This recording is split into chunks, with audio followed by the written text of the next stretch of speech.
Hello बच्चों, let's read this question. Question says if tangents are drawn to the ellipse x square plus 2y square equal to 2 at all points on the ellipse other than its four vertices, then the midpoints of the tangents intercepted between the coordinate axes lie on the curve. Option 1 is x square by 2 plus y square by 4 equal to 1. Option 2 is x square by 4 plus y square by 2 equal to 1. Option 3 is 1 by 2 x square plus 1 by 4 y square equal to 1. And option 4 is 1 by 4x square plus 1 by 2y square equal to 1. तो सबसे पहले हम की concept discuss कर लेते हैं. की concept क्या है हमारे पास? वो है condition of tangency. Condition of tangency means अगर हमारे पास एक स्टैंडर्ड एलिप्स है x square upon a square plus Y square upon b square equal to 1 और एक straight line y equal to mx plus c जो है वो इस एलिप्स पे क्या है? टेंजेंट है. तो कंडीशन क्या होगी? c square is equal to a square m square plus b square. तो लेट्स से हमने इस एलिप्स के किसी भी एक पॉइंट पे एक टेंजेंट ड्रॉ कर लिया. बोल रहा है कि हमें बताना है कि इस टेंजेंट के जो मिड पॉइंट्स होंगे वो किस कर्व पे लाई करेंगे. मतलब मिड पॉइंट्स का लोकस हमें बताना है.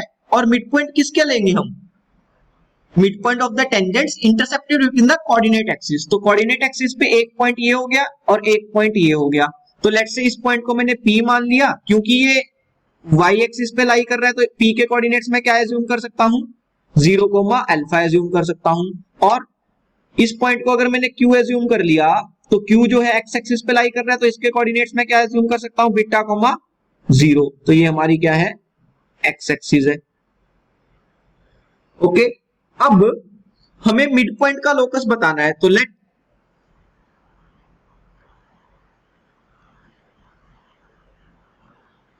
मिड पॉइंट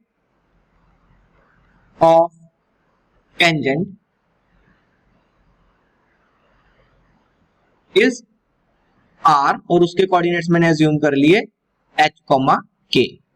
तो हमें r पॉइंट का लोकस बताना है. अब अगर मैं मिड पॉइंट फॉर्मूला यूज करता हूं क्योंकि r जो है p और q का मिड पॉइंट है. r is mid point of p and q. p के कोऑर्डिनेट्स क्या हो गए? 0, अल्फा. और q के कोऑर्डिनेट्स क्या हो गए? बीटा, 0. ये हो गए.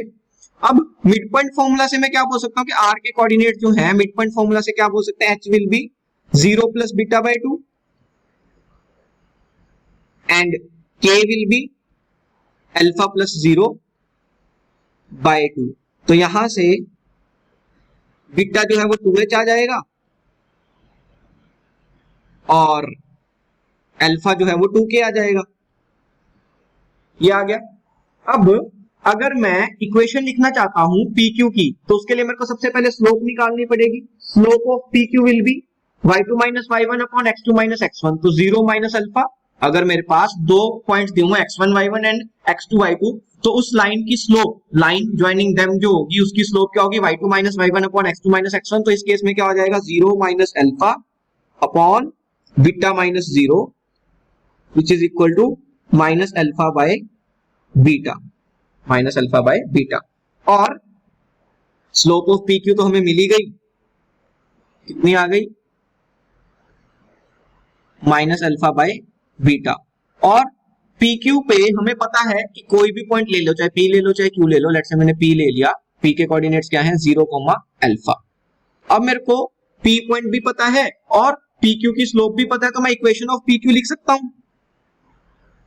इक्वेशन ऑफ PQ वो क्या होगी? y minus y1 y minus alpha is equal to slope that is minus alpha by beta into x minus x1. तो x माइनस 0. ये आ गया मेरे पास. यहां से y माइनस अल्फा क्या बन जाएगा? Minus alpha by beta into x. Minus alpha को भी अगर मैं राइट हैंड साइड पे ले जाऊं so y is equal to minus alpha by beta into x plus alpha. ये हमारे पास क्या आ गया? इक्वेशन ऑफ PQ आ गया. और हमें एलिप्स की इक्वेशन क्या दी हुई है, x square plus 2y square equal to 2, x square plus 2y square equal to 2। इस इक्वेशन में अगर मैं 2 से डिवाइड कर देता हूं तो क्या आ जाएगा, x square bye 2 plus 2y square by 2, वो तो सिंपली y स्क्वायर हो जाएगा, उसको y स्क्वायर बाय 1 लिख सकते हैं, इक्वल टू 1 आ जाएगा। ये इक्वेशन ऑफ एलिप्स हो गई। और इक्वेशन ऑफ पी क्यू क्या आई है, y is equal to minus alpha by beta into x plus alpha. अब ये लाइन जो है पी क्यू वो इस एलिप्स पे टेंजेंट है, तो अब हम हमारा की कॉन्सेप्ट यूज करेंगे। की कॉन्सेप्ट यूज करने के लिए अगर मैं हमारे एलिप्स की इक्वेशन को स्टैंडर्ड इक्वेशन से कंपेयर करूं तो x square by A square होता है, तो ए स्क्वायर तो 2 आ गया, और Y square by B square होता है तो बी स्क्वायर 1 आ गया। So X square by A square plus Y square by B square equal to 1। और लाइन की इक्वेशन क्या होती है, Y equal to M X plus C, M is minus alpha by beta and C is alpha. और condition क्या थी, C square is equal to A square M square plus b square. यहां से देखो क्या बनेगा, सी स्क्वायर तो alpha square हो जाएगा is equal to A square, a square की वैल्यू है 2 multiply with m square is minus alpha by beta का स्क्वायर करना है, तो वो क्या हो जाएगा, alpha square by beta square हो जाएगा, alpha square upon beta square plus b square की वैल्यू है 1, तो ये आ गया। अब हमने देखा था कि अल्फा जो है वो क्या है 2k और बीटा है 2h, so alpha is 2k and beta is 2h। तो वैल्यू सब्स्टिट्यूट करेंगे, क्या बनता है देख लेते हैं। बोल रहे अल्फा स्क्वायर, सो अल्फा का स्क्वायर हो जाएगा 4k square is equal to 2 times alpha square फिर से क्या हो गया 4k square upon beta square क्या हो गया 4h स्क्वायर हो गया प्लस 1, तो यहां से 4 से 4 कैंसिल हुआ। इस पूरी इक्वेशन को अगर मैं 4k स्क्वायर से डिवाइड करता हूं तो क्या बनेगा, 1 is equal to 2k square upon h square तो है ही, हमने 4k स्क्वायर से डिवाइड कर दिया प्लस 1 अपॉन 4k स्क्वायर। तो यहां से देखो k स्क्वायर से k स्क्वायर कैंसिल, 2 और 4 कैंसिल करके भी नीचे 2 बच जाएगा, तो क्या आ जाएगा 1 is equal to 1 upon 2h square plus 1 upon 4k square. r point जो था उसके कोऑर्डिनेट्स हमें h, k माने थे और r का लोकस ही निकालना था। h और k में रिलेशन आ गया तो अब हम क्या करेंगे, h को रिप्लेस कर देंगे x से और k को y से, तो 1 upon 2x square plus 1 upon 4y square.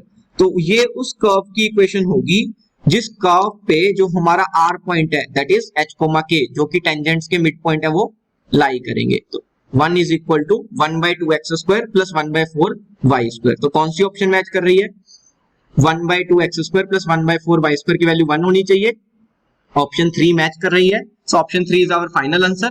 Hope you understood it well, best of luck, thank you.